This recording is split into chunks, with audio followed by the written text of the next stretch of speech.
You walk into a party and immediately start calculating how soon you can leave. Small talk feels like sandpaper on your brain, and Friday night invitations sound less like fun and more like obligations you need to escape. Here's what nobody tells you. This isn't antisocial behavior, it's a sign of intelligence, and what I'm about to explain will completely reframe why you'd rather be alone with your thoughts than surrounded by people. The neuroscience behind it is going to blow your mind. 15,000 people aged 18 to 28 participated in a 2016 study published in the British Journal of Psychology, where researchers measured their IQ and life satisfaction across different social contexts, and the findings were shocking. More social interaction meant higher happiness levels for most people, which tracks with evolutionary logic because humans survived by forming tribes and relying on groups. But here's where it gets fascinating. The pattern reversed completely for people with higher IQs, meaning the more social interaction they had, the less satisfied they were with their lives.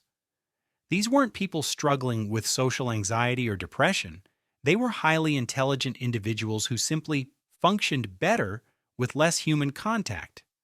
Researchers called this the Savannah theory of happiness, suggesting that highly intelligent people are less affected by ancestral priorities like constant socialization.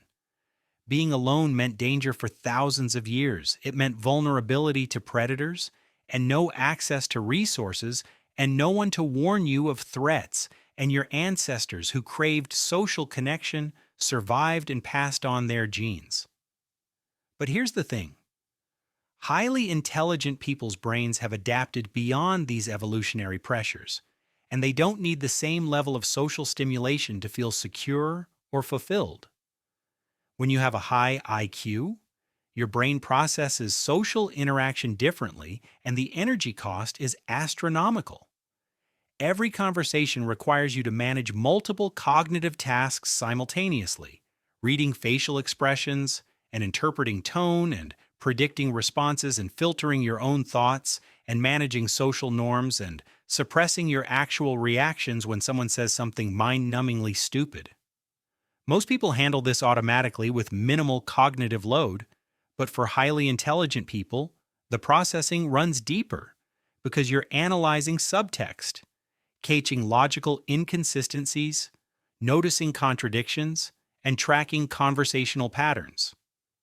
Your brain works overtime in social situations while everyone else operates on autopilot. fMRI scans revealed that people with higher intelligence show increased activity in the prefrontal cortex during social interactions, the brain region responsible for complex thinking, planning, and impulse control. What this means is your brain can't just relax and chat. It's running a full diagnostic on every interaction, and that's exhausting. Cognitive reserves get depleted after a few hours of socializing in a way that other people simply don't experience. Being alone isn't antisocial, it's recovery. Solitude gives your brain the space it actually needs to function at its best, and highly intelligent people tend to have more active default mode networks, the brain system that activates when you're not focused on the external world. Deep thinking happens here. Connections between disparate ideas form here, creativity emerges here, and complex problem solving occurs here. Social interaction constantly interrupts this process, yanking you out of deep thought and forcing you to engage with surface level content. And for someone whose brain naturally operates in analytical mode, that interruption is cognitively painful. Cognitive complexity is a concept in psychology that refers to how many different perspectives and variables you can hold in your mind simultaneously.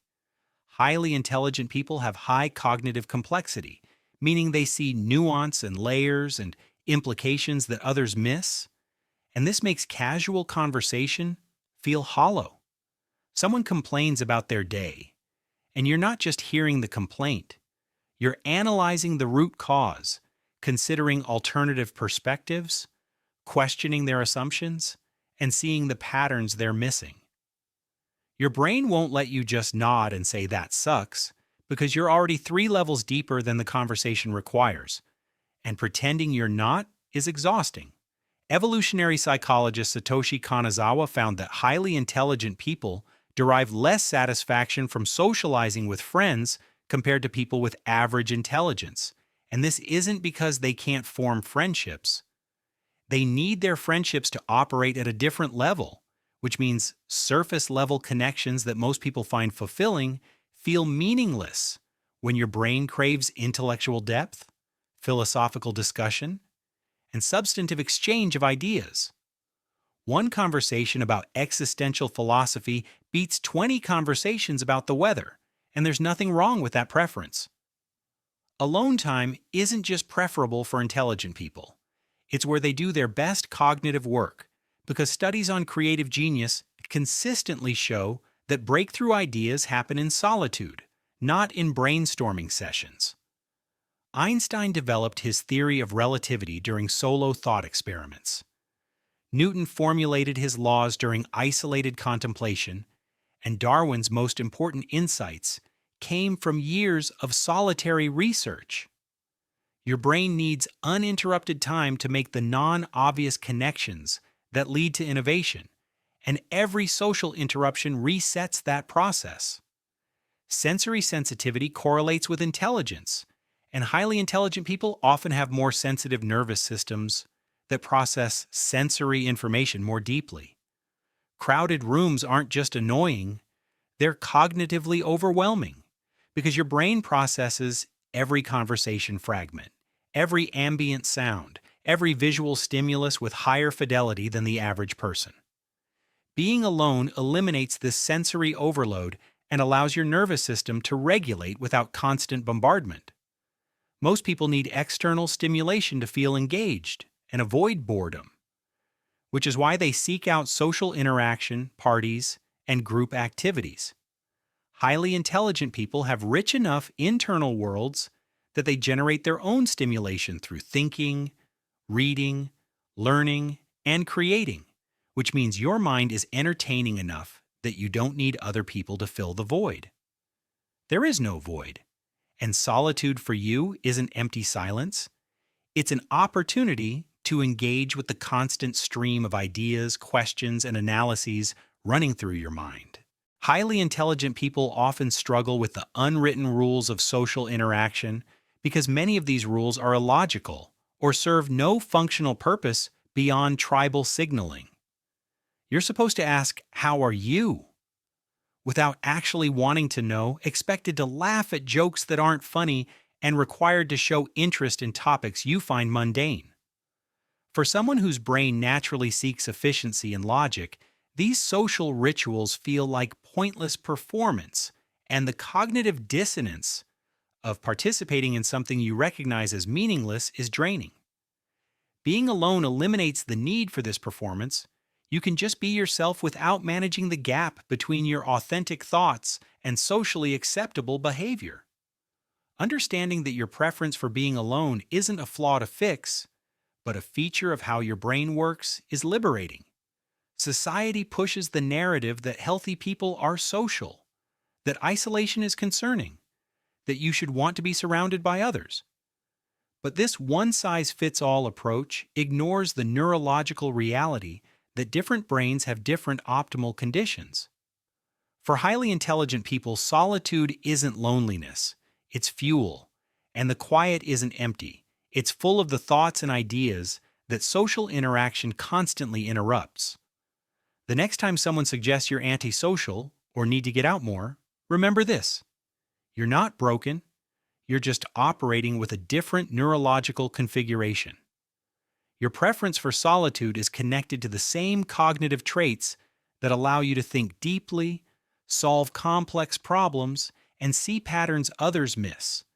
And you're not avoiding people because you can't handle them. You're choosing solitude because that's where your brain functions best. If this completely reframed how you see your own social preferences, hit that subscribe button, because this channel dives into the psychology that explains why you are the way you are. And if you want to understand why intelligent people also tend to overthink everything and how that's actually an advantage rather than a curse. The next video breaks down the neuroscience of analytical thinking. Click it now, you're going to want to see this.